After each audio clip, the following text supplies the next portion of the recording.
Bonjour et bienvenue dans mon atelier. Vous êtes bien chez Khalil dans son atelier Aérolite. Je vous fais cette vidéo pour un petit peu communiquer à pas mal de personnes qui me demandent une description un peu plus décrite et détaillée concernant mes tissages. Donc là, on va parler un petit peu de matériaux, de techniques, de broderie, de couleurs, de motifs, de design. Voilà, j'espère que la vidéo elle sera vraiment assez parlante pour vous. Et puis, si j'ai oublié certains éléments, si vous avez quoi que ce soit comme question, n'hésitez pas à les poser. Et j'espère que les personnes qui me demandent des informations pour passer commande trouveront également des bonnes réponses à leurs questions dedans. Et voilà, et c'est parti. Donc en gros là j'ai choisi, pardon je vais juste baisser le son.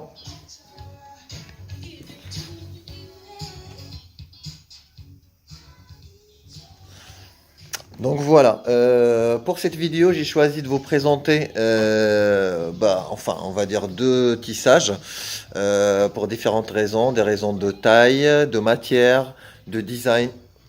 Et en même temps, c'est parce que sur ces deux modèles, on va éventuellement trouver une bonne partie des techniques que j'utilise avec mes artisans pour développer nos tapis et nos tissages contemporains en tout cas. Voilà. Donc là, pour celui-ci, c'est un tapis qui est de l'ordre de 1,36 m au niveau de la largeur pour une longueur de 2,34 m. On est sur un tissage qui produit comment dire, une masse en poids de 6 kg 56. Donc voilà, c'est quelque chose quand même assez dense. À la fois, on sent qu'il y a de la matière, mais c'est pas non plus un poids extrêmement lourd, hein.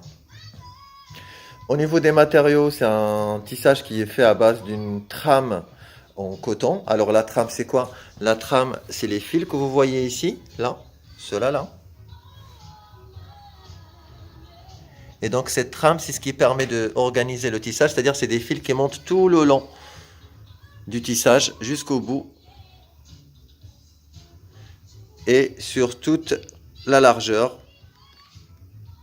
Voilà. Et donc c'est sur cette trame-là qu'on va venir tisser à l'horizontale avec ce qu'on appelle le fil de remplissage ou ce qu'on appelle le coureur jrei en marocain.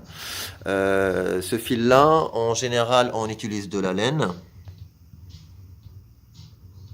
Voilà, comme vous pouvez voir, c'est une laine vraiment en couleur naturelle, blanc cassé, ou sur ce que certains appellent écru, enfin couleur laine, tout simplement. Et donc c'est un fil très très fin. On est sur un fil qui est d'une, on va dire, d'un diamètre de 2 mm et demi, 3 mm maximum. C'est plutôt du 2 mm.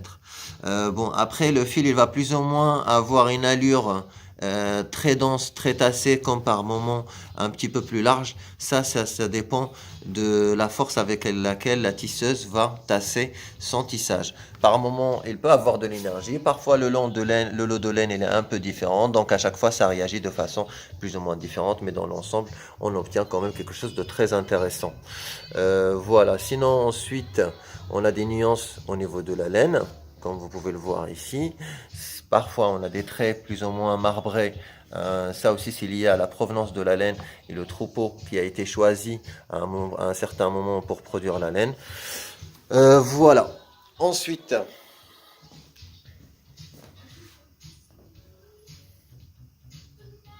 au niveau du design. Donc le design de celui-ci, par exemple, il représente une piscine un peu esprit motel des années 80. Un peu une piscine au-dessus de toit grillagé. Vraiment architecture basique pour tourisme de masse. L'idée de ce graphisme, c'était de flanquer ça sur ce qui peut être une identité culturelle locale. C'est un clin d'œil pour, on va dire, les contrastes forts entre l'identité locale de certaines villes au Maroc, comme Marrakech, et puis l'utilisation massive de l'activité touristique. Euh, voilà, sinon le contraste que j'ai essayé d'apporter aussi, c'est un contraste au niveau des motifs. Donc vous avez ici toute une palette de motifs traditionnels. D'ailleurs là pour le coup c'est un vrai boulot de ping-pong ou de collaboration avec les artisans parce qu'on s'est vraiment amusé à se laisser des zones blanches, c'est-à-dire où par exemple l'artisan peut s'exprimer librement. Donc là c'était une zone qu'ils ont réalisé eux-mêmes avec ce que le reste leur a inspiré. Et puis le thème, c'était le contraste. Donc voilà, contraste entre modernité et culture. Enfin, culture populaire.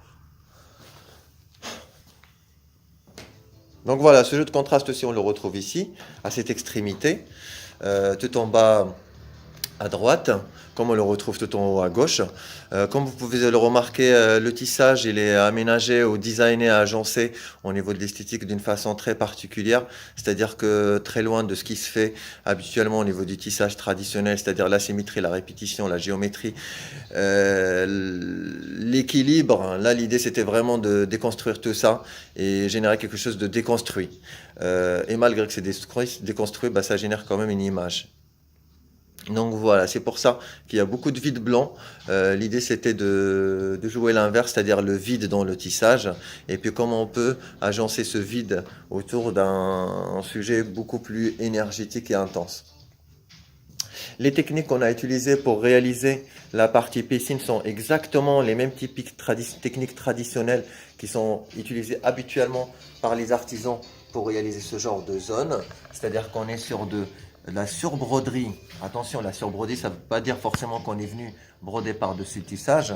C'est un tissage qui permet de générer du trait en ligne pendant le tissage lui-même. C'est pas rajouté après en tout cas.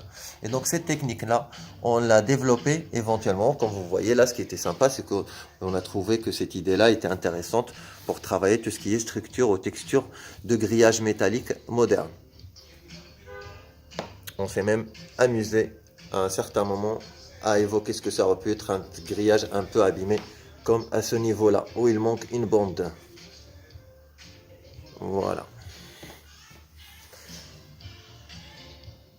Donc là, pour les bordures, on a également utilisé cette technique de surbroderie ou d'insert broderie. Voilà, au niveau de l'échelle de la piscine également. J'essaie de m'approcher un petit peu plus. Voilà, là vous avez une mise au point. Au niveau de la matière, vraiment, on a une sensation de matière relativement solide. On sent qu'il y a de la résistance. Ça, c'est lié au fait que la laine, on a prévu qu'elle soit hyper tassée pour donner cette rigidité et maximiser le nombre de croisements fils sur des surfaces très restreintes. Donc on est sur quelque chose d'ultra dense. On a travaillé également les limites avec la même technique d'insert broderie, comme vous voyez, pour bien marquer la limite des espaces. Vraiment, c'est une pièce qui est très très très puissante techniquement, vraiment.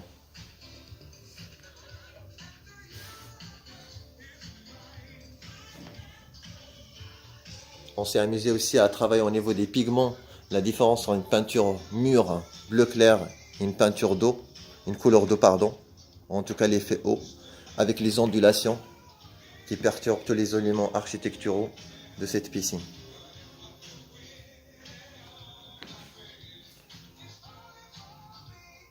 Voilà.